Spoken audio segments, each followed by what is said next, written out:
Assalamualaikum warahmatullahi wabarakatuh. Salam. Pemirsa Kodi Talk dimanapun teman-teman berada, Alhamdulillah kembali lagi bersama kami di Kodi Talk, obrolan renyah dakwah. Hari ini kita bersama profesor muda, wajahnya yang muda cuman ilmunya sangat luar biasa dan tentunya beliau menjadi profesor masih hangat-hangatnya. Alhamdulillah hari ini kita akan membahas tentang tema yang sangat inspiratif dan sangat luar biasa juga tentang problematika hukum keluarga kontemporer. Dan tentunya kita akan bahas lebih spesifik terkait tentang hukum pernikahan, hukum perceraian, kemudian hukum nikah beda agama di Indonesia, kemudian sampai pembagian harta gono gini. Baik, kita langsung saja. Sebagaimana kita ketahui bersama bahwa hukum keluarga adalah hukum tertua di Indonesia. Dan bagaimana kaitannya tentang perjalanan hukum keluarga di Indonesia. Langsung saja kita sapa narasumber kita yang sangat luar biasa pada hari ini. Gimana kabarnya, Pak? Sehat? Alhamdulillah, Roni sehat ya? Ya. Baru ketemu lagi. Sepertinya setelah jadi profesor ini makin muda, Pak. Ya, alhamdulillah buat berkat doa kawan-kawan semua ya. Alhamdulillah sehat semua. Keluarga sehat. Alhamdulillah sehat. Alhamdulillah. Sehat. Baik. Terkait tentang hukum keluarga di Indonesia ini kan kita tahu bersama bahwa hukum tertua di Indonesia, Pak. Bagaimana? Ya. Bagaimanapun memang dalam kajian sejarah hukum keluarga itu menjadi hukum tertua karena Nabi Adam dan Hawa itu kan menikahkan putra-putri secara silang ya. Dan pernikahan itu sendiri sudah masuk dalam kategori akhwalisasi ya, keluarga. Setelah itu baru terjadi pertumpahan darah kan antara Iklimah dengan Labuda dengan Habil dan Kabil ya. Kabil membunuh Habil begitu, maka terjadilah jinayah, pembunuhan. Jadi memang urutannya itu dari sisi sejarah itu adalah akhwalisasi menjadi sebuah kajian yang tertua di muka bumi ini gitu. Karena bagaimanapun ya proses perkawinan silang antara anak Nabi Adam dan Hawa itu menjadi sebuah proses hukum keluarga. Baru setelah itu ada terjadi pertumpahan darah ya. Sehingga fikih jinayah atau hukum pembunuhan masuk di situ, hukum penguburan jenazah muslim hadir juga di situ kan. Nah, itulah kalau kajian sejarah dari situ memang. Dan kemudian di Indonesia menjadi sebuah hukum perdata atau hukum tetap itu tahun berapa, Pak? Memang seiring dengan masuk Islam di Indonesia kan hukum keluarga pada akhirnya juga hidup gitu. Karena bagaimanapun ketika terjadi pertemuan antara satu muslim dengan muslimah gitu ya, akan bicara di situ masuk hukum perkawinan. Perkawinan itu adalah hukum keluarga. Hukum keluarga adalah perdata ya, antara satu individu dengan individu yang lain. Dan banyak pada akhirnya bersentuhan dengan hukum keluarga itu dengan hukum adat. Ya kan, hukum adat. Tetapi pada substansinya hukum adat itu kan tidak boleh berlawan dengan konsep syariah. Nah, begitu. Misalkan di Indonesia kan banyak hukum adat masalah perkawinan, tetapi secara substansinya tidak boleh menyalahi Islam. Misalkan dalam perkawinan itu paling kuat adalah masalah rukun nikah. Ya kan? Ada wali, ada saksi gitu kan. Ada kemudian ijab, ada qabul gitu ya. Nah, kemudian ada mempelainya itu. Nah, itu kan juga menjadi suatu yang penting, dan yang paling penting itu adalah bahwa dalam Islam itu ya harus satu agama itu. Kenapa? Karena pasal 2 ayat 1 Undang-Undang 174 tentang perkawinan itu menyatakan bahwa sahnya perkawinan berdasarkan hukum agama. Jadi meskipun Indonesia ini macam-macam agama gitu, tetap saja untuk masalah perkawinan ketentuan negara itu ya harus berdasarkan hukum agama masing-masing. Islam dengan Islam, Kristen dengan Kristen, Hindu dengan Hindu gitu. Karena setiap agama itu mengajarkan bahwa menikahlah yang satu agama gitu. Kalau misalkan kita baca literasi tentang hukum keluarga itu, bahwa hukum keluarga di Indonesia adalah hukum yang tidak bisa dicampuri dengan hukum-hukum sekuler atau hukum komunisme. Itu kenapa, apa faktor yang memperkuat hukum keluarga sehingga tidak bisa dicampuri oleh hukum sekuler, kayak misalnya Memang Burgerlich Wetbook itu yang menjadi Sumber hukum perdata kan buku 1 tentang orang itu mengatur juga bahwa perkawinan itu adalah hubungan antar individu dengan individu yang lain atas dasar suka sama suka. Nah itu kan nggak benar dalam ajaran Islam kan, bahwa bagaimanapun bahwa hubungan individu dengan individu itu bukan hanya antar suka dan suka gitu, tapi harus menjalinkan hubungan juga harus satu agama gitu, agama hadir di situ untuk apa, demi kemaslahatan. Kalau suka sama suka nanti di mana koridor agamanya itu? Itu malah perzinahan di mana-mana. Perkawinan bebas nanti juga. Makanya yang buku 1 tentang orang di dalam BW itu, perdata itu sudah tidak digunakan lagi kepada Undang-Undang Nomor 1 Tahun 1974, berlaku untuk seluruh orang Indonesia gitu, bukan untuk orang Islam. Nah orang Islam sendiri itu aturannya dalam kompilasi hukum Islam sebetulnya. Nah itu jasa Pak Harto saya bilang. Kenapa? Karena DPR tidak mungkin secepat itu bikin undang-undang. Akhirnya Pak Harto melalui Inpres Nomor 1 Tahun 1991 tentang beredarnya kompilasi hukum Islam sebagai sandaran bagi orang Islam mengatur masalah perkawinan, kewarisan, hibah, wakaf, wasiat. Di situ diaturnya gitu. Dan ini menjadi referensi juga para hakim yang agama di Indonesia gitu akhirnya. Meskipun masih Inpres itu. Nah ini saya bilang ya jasa sebagai pejabat ya. Pak Soeharto gitu. Mau tidak mau itu karena tantangan beliau. Dan tentunya hari ini angka perceraian di Indonesia ada kaitannya itu dengan hukum keluarga. Kita ketahui bersama di masa corona COVID 2 tahun itu. 2020-2021 ya. Ini angka perceraian sangat tinggi karena dia disebabkan misalnya keluarga itu hanya tinggal di satu komplek rumah yang kemudian 2 tahun itu mereka saling ketemu terus dapur sumur kasur sehingga menyebabkan perselisihan pendapat dan sebagainya itu juga tinggi gitu. Kemudian kalau misalkan kita baca angka hari ini ya dari literatur juga ada 5.000 atau berapa? 512.000, masya Allah. 512.000 Nah ini kira-kira untuk meminimalisir angka perceraian yang ada di Indonesia itu seperti apa? Saya pernah ya bertemu dengan salah seorang pejabat di Kementerian Agama bahwa sistem pendidikan pranikah di Indonesia atau Suscatin bahasa sekarang itu nggak efektif. Kenapa? Karena hanya 1 hari gitu ya. 1 hari ya yang menyampaikan hanya satu bidang keilmuan ya. Sebaiknya dirubah sistem ini. Bagaimana melibatkan perguruan tinggi. Nah, perguruan tinggi kan SD-nya pas tuh. Kenapa ketika masuk perguruan tinggi, setiap orang kan sudah masuk usia dewasa. Betul. Ya kan ada yang 18, ada yang 19 tahun kan. Secara Undang-Undang 16 tahun 2019 itu kan sudah boleh perempuan menikah usia 19 tahun, laki-laki 19 tahun. Nah, ketika mereka KKN misalkan, sebelum KKN itu saya sampaikan gitu, sebaiknya ada pendidikan pranikah untuk seluruh fakultas begitu.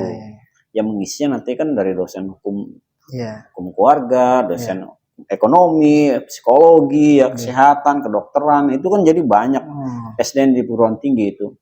Nah kalau proyek ini dijadikan sebuah proyek besar kenegaraan, saya rasa ini kan upaya ya, upaya saya bilang upaya untuk mengurangi angka perceraian itu, saya rasa baik dilakukan begitu. Bagaimana setiap perguruan tinggi itu menyelenggarakan pendidikan pranikah, dapat sertifikat. Nah sertifikat ini digunakan untuk mendaftar ketika mereka nanti nikah di KUA, sudah dapat sertifikat gitu. Ya kan, nikahnya kapan ya terserah mereka, sesuai dengan jodoh masing-masing begitu. Tetapi secara ilmu, ini kan namanya juga bahtera rumah tangga. Harus dibekali dengan macam-macam keilmuan begitu. Ada penelitian Ustaz, itu perkawinan itu paling titik rawan memang usia perkawinan 1 sampai 5 tahun. Titik rawannya. Coba nanti kajian-kajian putusan itu dibaca gitu. Kapan mereka nikah, kapan mengajukan perceraian itu banyak gitu yang di bawah 5 tahun. Kenapa? Ya kan orang pacaran beda dengan orang berumah tangga. Karakter aslinya sudah mulai ketahuan, emosional ketahuan, ekonominya seperti apa. Nah ini kalau nggak siap mental dengan berbagai macam bekal ilmu pengetahuan, problem solving gitu. Nah ini kan repot. Namanya bahtera rumah tangga.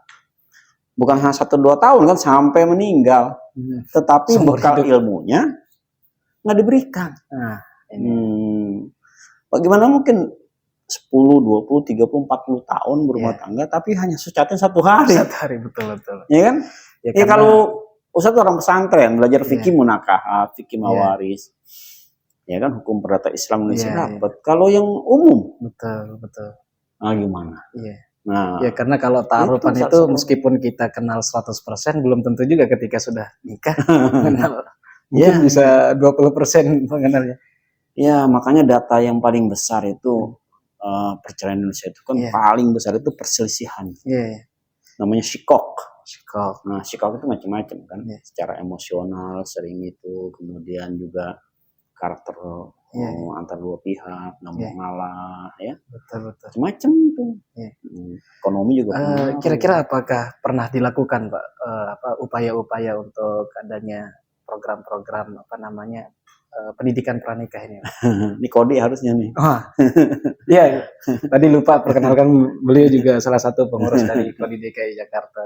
Ya. Ini Litbang Kodi harus bergerak ya. Nah, bagaimana menyerahkan pendidikan pranikah kan tentu saja kerjasama dengan Pemda ya, pemerintah daerah Provinsi DKI Jakarta begitu, agar angka perceraian khususnya di Provinsi DKI Jakarta ini jangan tinggi gitu ya.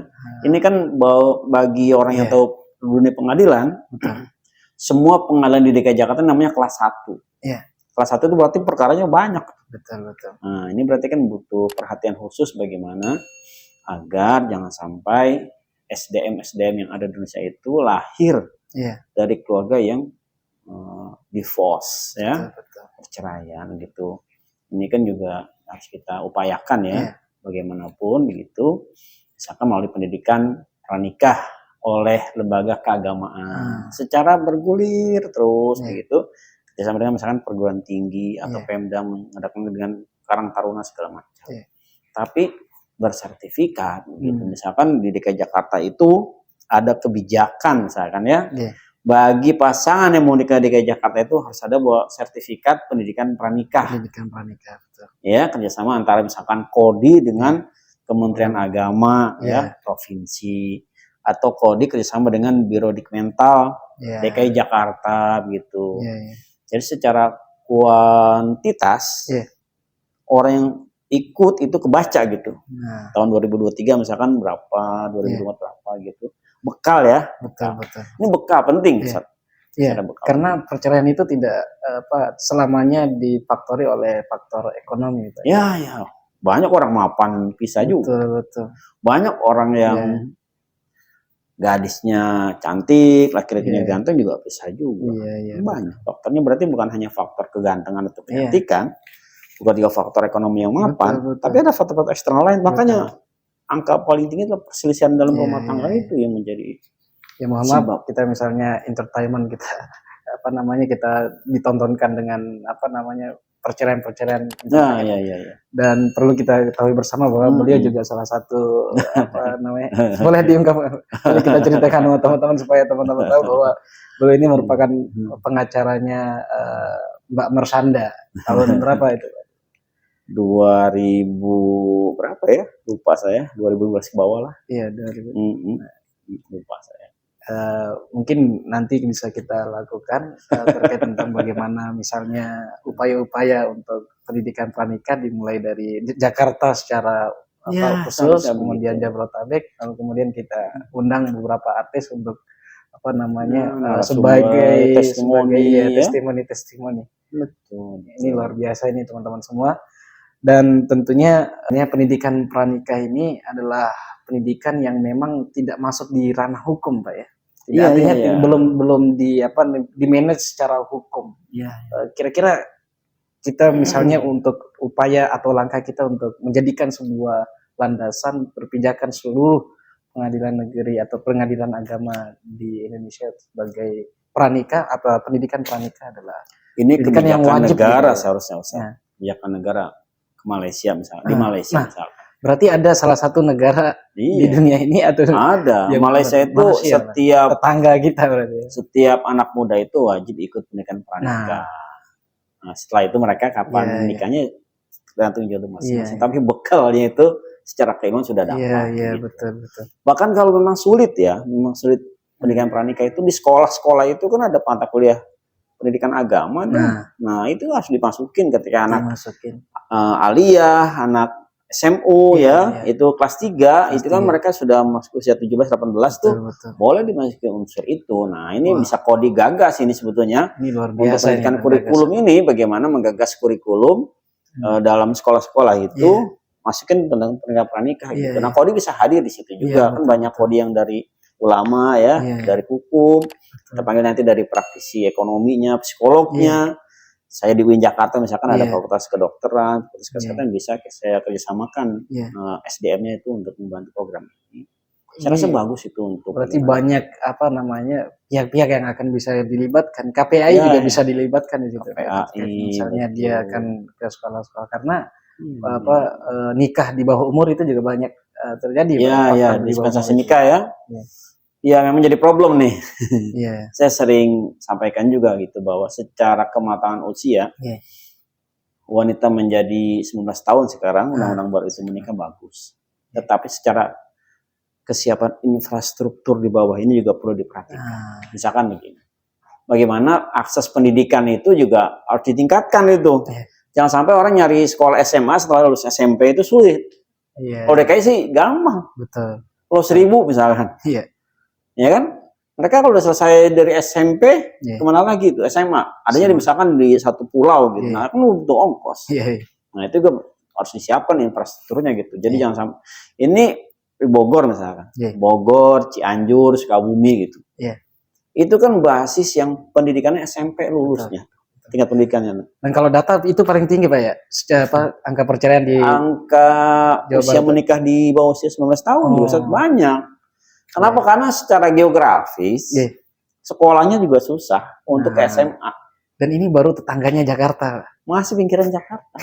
Kalau misalnya kita lihat lagi apalagi yang di Pulau Jawa, Kalimantan misalnya. Pulau Kalimantan, betul. Coba bagaimana? Jadi maksud saya undang-undang itu bagus ditingkatkan usia menikah, tetapi juga infrastruktur untuk mendukung itu juga disiapkan gitu. Jangan sampai orang mau masuk SMA jauh sekali. Sementara dia punya ongkos, akhirnya di rumah. Petani mencangkul atau ada pabrik gitu kan. Bekerja, kalau udah bekerja kan apa lagi? Ya kan? Kenapa? Karena pendidikan akses terhadap pendidikan agak sulit gitu. Nah, seharusnya negara hadir juga di sini bagaimana memberikan akses pendidikan tingkat menengah atas juga mudah dijangkau sehingga tingkat keberanjakan dari SMP lulus naik ke tingkat SMA. Hatta sampai dengan kuliah. Wah, itu luar biasa. Masya Allah. Tapi makanya nih kita belum ada kan? Kita doakan bersama ini profesor kita, guru kita Pak Haji Kamal Sediana bisa jadi salah satu tokoh atau tokoh pejabat di Indonesia sehingga bisa pendidikan pranikah di Indonesia ini bisa berjalan dengan baik. Harus begitu. Kita ada BP4 sekarang kan? Tapi BP4 juga kurang banyak fungsi kurang banyak fungsi itu. Makanya harus ada pelibatan antara lembaga dakwah gitu ya, Kodi misalkan dengan perguruan tinggi yang punya SDM para mahasiswa dengan sekolah yang tadi saya bilang punya SDM dengan siswanya gitu yang kelas 3 itu juga penting dan yang punya kebijakan yaitu pemerintah gitu, entah itu Kanwil Kementerian Agama atau Kemendikbud gitu atau pemerintah provinsi. Ada kerjasama kementerian. Harus itu lintas. Kenapa? Karena membuat peningkatan mutu SDM ini sesuatu yang menjadi tanggung jawab bersama-sama. Dan tentunya itu adalah sebuah langkah peradaban kita ya Pak ya. Langkah peradaban yang menjunjung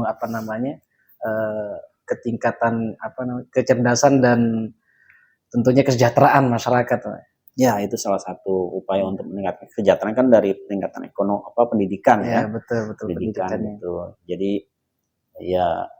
yarfa'illahu allazina amanu minkum wallazina utul ilma darajat. Itu kan bagaimana meningkatkan derajat kita itu melalui sebuah peningkatan pendidikan. Makanya amanat undang-undangan seperti itu. Kalau sudah pendidikan tinggi berarti nilai kekeluarganya juga tinggi karena fondasinya itu nanti juga di pendidikan. Lebih kuat.